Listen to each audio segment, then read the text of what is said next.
Hi friends, ఈరోజు నేను బెండకాయ ఫ్రై చేయబోతున్నాను. చిన్న చిన్న బెండకాయలు లాతాయి.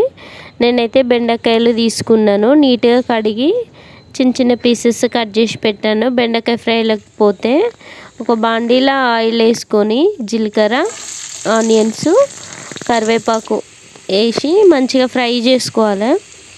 ఫ్రై అయిన తర్వాత మనం కట్ చేసిన లేడీ ఫింగర్స్ ఉన్నాయి కదా, నేనైతే ఇట్లా చిన్నగా కట్ చేసి పెట్టుకున్నా. లేడీ ఫింగర్లను కూడా ఆనియన్స్ ఫ్రై అయిన తర్వాత లేడీ ఫింగర్లను యాడ్ చేసేయాలి.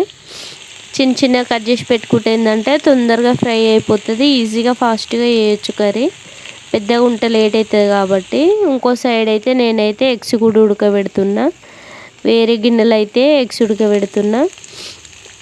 లేడీ ఫింగర్స్ వేసిన తర్వాత కొంచెం పసుపు, ఉప్పు నేనైతే యాడ్ చేసిన.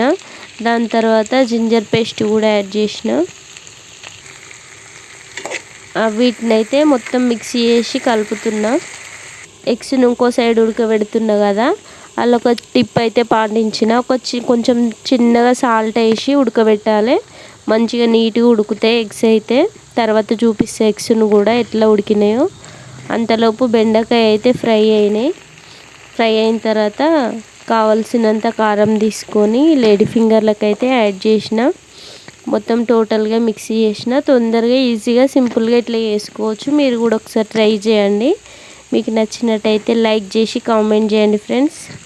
నేనైతే ఇట్లా సింపుల్గా చేసిన. ఎగ్స్ ఉడకబెట్టిన అన్న కదా, పొట్టు కూడా తీసిన. చూడండి ఎంత నీట్గా ఉన్నాయో. Okay friends, bye. ఈ వీడియో నచ్చినట్టయితే లైక్ చేయండి.